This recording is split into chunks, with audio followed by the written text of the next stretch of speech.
안녕하십니까. 처음 수어를 시작하는 사람들을 위한 꼬리에 꼬리를 무는 수어 29번째 시간을 시작하겠습니다. 오늘은 지난 시간에 어깨까지 했는데 오늘은 위팔에 대한 부분을 할 겁니다.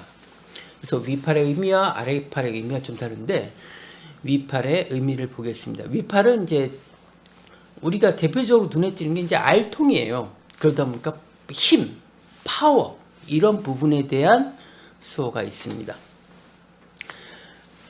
힘과 파워가 있어서 여기서 주먹을 져서 하면은 이제 우리가 보통 알통이 나오죠. 그러다 보니까 주먹을 이렇게 쥐는 동작은 힘세다 라는 표현이에요.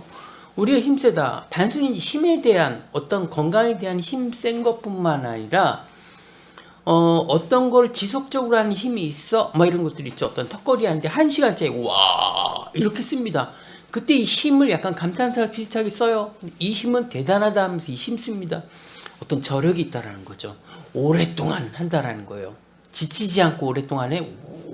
그걸 보면서 힘이라는 수를 쓰기도 합니다. 그 다음에 힘과 비슷한 연관이 건강이라는 게 있어요. 이것도 건강인데 이제 어떻게 하면 건강 쓰시는 분이 있고, 힘이라고 해서 파워라고 했을 때는 좀 더 강하게 한 손으로 하지만 건강에는 가볍게 하면서 동작을 합니다. 이제 원래는 몸 플러스 이걸 해줍니다. 몸 플러스 해주면 이게 건강 또는 건강 이렇게 씁니다. 이런 부분은 조금 비슷한 부분들이 있는데 우리가 건강하면 생각할 수 있는 게 헬스예요. 또 운동이에요. 운동 같은 게 이렇게 합니다. 운동을 왜 했냐면 뭐 이제 예전에 보면은 이제 유치하기를 예전에 국민체조 막 이렇게 하면 이 동작이 많이 눈에 띄죠. 그래서 이제 운동이라는 대표성이 운동, 예전 스포츠 이렇게 씁니다. 근데 이런 운동하는 게 있고 그 다음에 최근에는 헬스 뭐 이런 단어가 많이 나와요. 근데 이제 이 동작을 운동이라고 쓰다 보니까 헬스를 좀 다르게 썼어요. 그래서 어떤 부분이냐면 헬스장 가면 제일 눈에 띄는 게 뭘까라는 부분인데, 물론 지금의 헬스장에서는 제일 눈에 띄는 게 러닝머신이 눈에 제일 많이 띄고 그걸 많이 사용하죠. 그래서 이제 이미지 화면상은 이제 러닝머신 쫙 있는 거 이렇게 하지만 예전에 보면 어떤 게 눈에 띄냐면 바벨을 들어 올리는 거예요. 막 하는 것도 있지만은 작은 바벨 있죠. 그래서 이걸 한 손으로 하면 힘하고 좀 비슷했죠. 그래서 이 동작을 합니다. 하면 우리 헬스한다, 헬스장 간다, 꽃 간다 라는 표현으로 사용을 합니다. 그 다음에 이제 힘과 관련된 부분에 있어서 여기 이제 힘 이렇게 하면 이제 알통이 나오잖아요. 그럼 알통이 나오다 보니까 여기서 두 가지 동작이 나오는데 하나는 전체가 펴서 하는 동작이 있고 하나는 한 손가락만 하는 동작이 있어요. 여기 이제 기본적으로 전체적으로 하는 것이 좀 더 파워가 있어 보여요. 힘이 있어 보여요. 요건 그것보다는 약해 보여요. 그래서 요건 약간 자격에 관련된 부분들을 많이 씁니다. 자격. 그럼 요거는 뭐냐면 능력에 관련된 부분들을 많이 씁니다. 요게 이제 능력, 그다음에 요건 자격 관련들을 많이 써요. 그래서 요 단어가 약간 파생된 게 몇 개 있는데 여기에 사람을 붙여서 사람 또는 자격 또는 인권에 걸리는 이런 부분들 많이 씁니다. 그래서 인권이라고도 쓰고 지읒해서 이걸 자격이라고 써요. 근데 저는 이제 지문자 포함하는 걸 별로 좋아하지 않아서 자격하면 그냥 이렇게 쓰셔도 돼요. 이것도 자격이라고도 씁니다.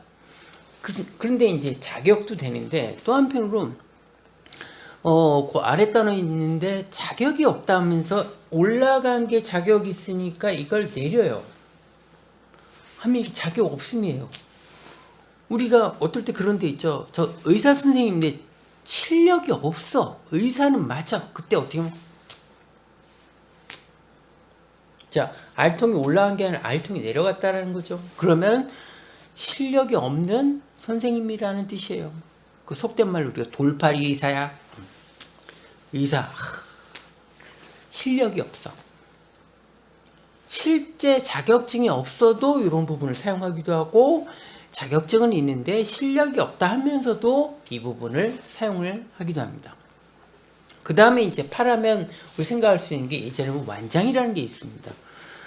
한국 역사의 완장은 6.25 때를 전후로 해서 약간 살벌한 느낌을 갖는 부분이죠. 완장수화를 이렇게 합니다. 이 두께의 팔에 차는 거 완장이에요. 완장.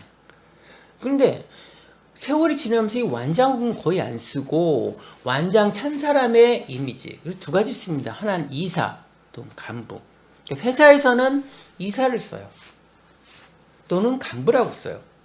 교회에서는 일을 맡은 사람들 집사를 이렇게 했습니다. 이게 교회마다 이걸로 아직도 쓰시는 분이 있고 집사니까 지읒해서 쓰시는 분이 있고 또 재직회하면서 요걸 쓰고 회의해서 재직회를 쓰시는 것도 있습니다. 어쨌든 팔에 완장됐다. 그러니까 그 평신도나 평사원보다는 조금 위로 있어 라는 의미로 완장 찼다는 의미로 회사에서는 이사나 간부를 씁니다.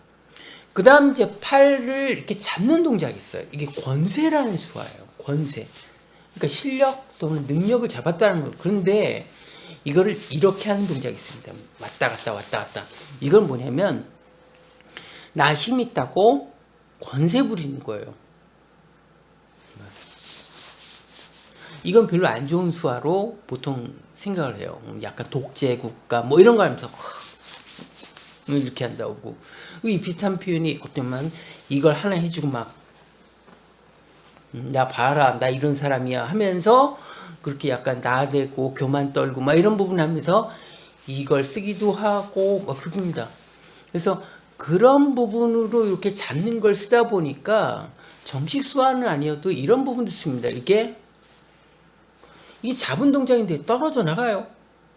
예를 들어 대통령 처음에 오면은 이렇게 되죠. 근데 시간이 지나서 권력의 누수가 돼. 레임덕이 나. 그러면 대통령이 이게 풀린다라는 거죠. 말이 안 통한다는 거죠. 뭔가 중앙에서 정하면 이제 잘 전파가 안 되고 뭔가 이제 반항이 일어나고 이럴 때 이제 이렇게 씁니다. 그러면 이게 일종의 권력 누수 이렇게 볼 수가 있습니다.